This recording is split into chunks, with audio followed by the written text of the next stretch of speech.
तो अब वो जो जर्नी स्टार्ट होती है आपके गिरने से लेके, तो आपके ट्रीटमेंट से लेके, तो आपकी सर्जरी से लेके, ठीक है, आप ट्रीटमेंट लिया, सर्जरीज हुई, अब आप ट्रीटमेंट के बाद घर पर आते हैं और जितना मुझे पता है कि 3 साल एक ही बेड पे लेटे रहना, मतलब हम 3 घंटे भी एक जगह बैठ नहीं पाते हैं आज की तारीख में, या हम 3 जगह कहीं भी रुक नहीं पाते हैं। आपने 3 साल उस बेड पे और उसी कमरे में निकाले, तो वो क्या पूरा टाइम रहा होगा, वो पूरी क्या थॉट प्रोसेस रही होगी, कौन आपके सपोर्टर्स थे, कौन आपके दोस्त थे? क्योंकि मैं इस बहुत खुला इसलिए पूछ रहा हूँ क्योंकि पर्टिकुलरली 3 साल में मैं चूँकि हमेशा पर्सनल चीज़ों पे ज़्यादा बिलीव करता हूँ या रियल चीज़ों पे ज़्यादा बिलीव करता हूँ। किसकी लाइफ में क्या हुआ उससे हम ठीक है इंस्पिरेशन ले सकते हैं, लेकिन जब एक्चुअली घटित होती हो हमारी लाइफ में तब हम उस चीज़ को समझ पाते हैं। तो वो 3 साल क्या रहे थे आपके? जी, मेरा अरविंदो में ऑपरेशन हुआ था। जिस दिन मुझे ऑपरेशन थिएटर ले जाया जा रहा था तो मेरे पेरेंट्स को डॉक्टर ने कह दिया था कि ये शायद कभी व्हीलचेयर पे भी नहीं बैठ पाएगी। ओके। और मतलब मेरी मम्मी टीचर हैं, बहुत स्ट्रॉन्ग है।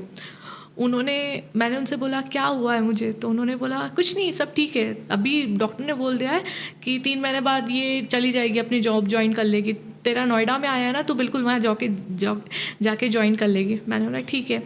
फिर मैंने वापस मम्मी से पूछा मम्मी क्या बोला है डॉक्टर ने? डॉक्टर ने बोला है कि तू कभी व्हीलचेयर पे भी नहीं बैठ पाएगी। तो कंप्लीटली बेड पे रहना पड़ेगा। कंप्लीटली बेड पे। तो पता है आपको उस टाइम पे मेरे दिमाग में क्या थॉट आया था, ऑपरेशन के लिए जा रही हूँ तो आज मेरी जगह कोई भी होगा था उसको भी मम्मी फिर क्यों करवा रहे हो मेरा ऑपरेशन, जब मेरा लाइफ इतना स्ट्रगलफुल रहेगा तो क्यों करवा रहे हो? मम्मी बोले कुछ नहीं होगा, बिल्कुल सब ठीक हो जाएगा, तो फिक्र मत कर। ऑपरेशन हुआ और ऑपरेशंस के बाद 3 महीने तक मैं हॉस्पिटल में रही। मैं भी कोशिश करती थी कि थोड़ा सा ले इधर हो जाऊं, पर इतना सीवियर पेन कि मुझे तो मतलब होश ही ख़त्म हो गया था। 24 घंटे आप नशे के इंजेक्शंस में रह रहे हो, मेडिसिन्स में रह रहे हो, पेन किलर्स में रह रहे हो, वही आपकी एक लाइफ हो गई थी। आपको कुछ भी सुध नहीं है आपका कि आपकी क्या लाइफ थी, और आप इमेजिन ही नहीं कर पा रहे हो कि जो आप चल पा रहे थे वो आज आप पूरी तरह बेड पे आ गए हो। तो मतलब सब कुछ ख़त्म हो गया सडनली मेरा। फिर जाके जब मैं घर आई तो मेरी 3 सिस्टर हम 3 सिस्टर हैं, तो मैं सबसे बड़ी हूँ उनमें। तो दोनों सिस्टर छोटी थी और मम्मी टीचर हैं, तो सब पूरा पापा अपने काम पे चले जाते थे, सब अपने काम पे चले जाते थे, और हमारे घर में एक कमरे में मुझे मेडिकल बेड पे लिटा दिया जाता था, और मम्मी मुझे जो थोड़ा बहुत खिला के सुबह मॉर्निंग में जाती थी। उसके बाद टीचर की जॉब थी तो वो चली जाती थी 5 बजे तक के लिए स्कूल। सिस्टर्स भी अपने स्कूल चले जाते थे। आप सोचिए वो 10 बजे से लेकर जो 5 बजे तक का टाइम फ्रेम था, 7 घंटे पूरा, वो मैं आज भी जब सोचती हूँ ना तो मेरी रूह कांप जाती है। बाहर से लॉक लगा हुआ आपके घर में, क्योंकि अगर मान लो लॉक नहीं लगे रहेगा तो कोई दरवाज़ा बजाएगा तो आप ओपन भी नहीं कर सकते, ओपन करने की फेज में भी तो नहीं हो। आप दरवाज़ा लगा हुआ है वो 7 घंटे के लिए। तो ना मेरी आंखें ऐसे करके, मतलब दरवाजे के वहीं था बेड, तो मैं ऐसे देखती रहती थी मम्मा कब आएगी, मम्मी कब आएगी। और जैसी मम्मी आती थी ना तो वो हैप्पीनेस ही अलग होती थी, मतलब कि जो सब कुछ मिल गया वाला। मम्मी आती थी, मम्मा मुझे खाना वगैरह देती थी, दोनों सिस्टर्स आके बातें करती थी, फिर मम्मी करवट दिलाती थी धीरे से। मतलब मैंने 3 सालों तक करवट तक नहीं लिया था, सीधा लेटी रही मैं। तो उसके कारण क्या हुआ, मेरे पूरे जो बैक होता है और हिप पोर्शन होता है वहाँ पे बेड सोर्स हो गए, तो वो इतने बड़े हो गए थे कि उसकी ड्रेसिंग करवानी पड़ती थी बाहर से। और मुझे मतलब ऑपरेशन के टाइम डॉक्टर ने बोला था कि आपके पेट में एक वाटर नॉट है, अगर आप बोलते हैं तो वो भी निकाल देते हैं हम लोग ऑपरेशन के साथ। पर फिर वही कि हम लोग इंडियंस हैं, मतलब उस चीज़ को इतना लाइटली ले लिया कि नहीं ये नॉट्स तो हर लेडी के पेट में होती है, मेडिकल अवेयरनेस हम लोगों में ज़्यादा नहीं होती, बहुत कम है।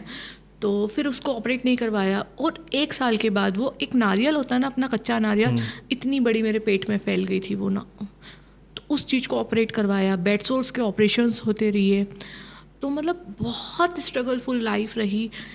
इतने ऑपरेशंस, मतलब इवन आप बोलेंगे ऐसे कोई कलर की गोली नहीं होगी जो मैंने नहीं ली होगी।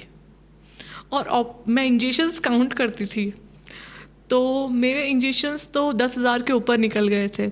एक दिन में 5-5, 7-7, 10-10। तो मैं डॉक्टर्स को बोलती थी नहीं यहाँ नस नहीं दिख रही है, यहाँ पे लगाइए, यहाँ पे नहीं दिख रही है।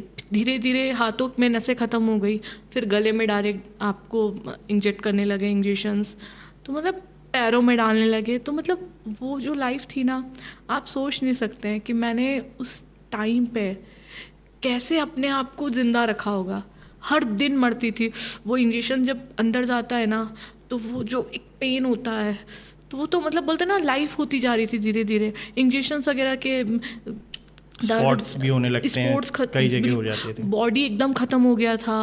और आपको मतलब बोलते ना कि कल आप कहाँ सपनों की उड़ान में जाने वाले थे, आपके सपने पूरे होने। It was your day.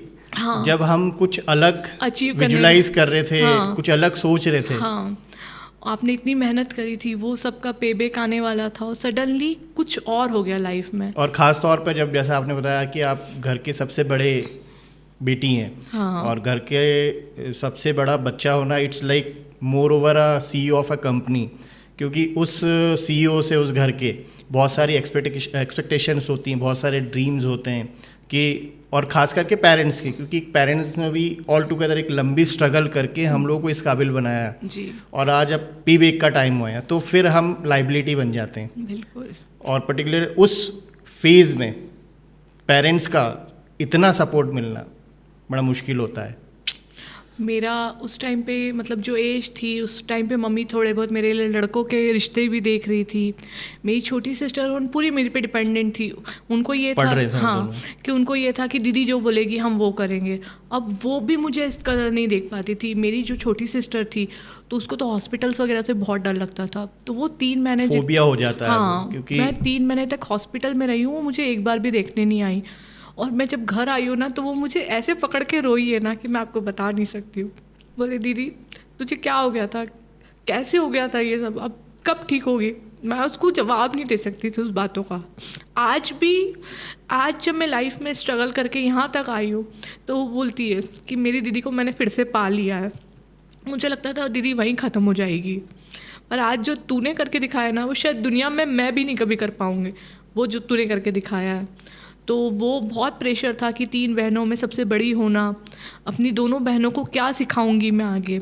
मैं तो अब कुछ सिखाने के काबिल ही नहीं रह गई थी, बेड पे थी, पूरा जो भी था उनके ऊपर डिपेंडेंट हो गई थी। तो बहुत अंदर से ऐसा लगता था कि ईश्वर इससे तो ख़त्म कर दे ज़िंदगी, ये वाली फीलिंग आने चालू हो गई थी। बिल्कुल ये फीलिंग कि बस क्या गुनाह था मेरा जो इतना कुछ हो गया, ऐसा वाला लाइफ हो गया था।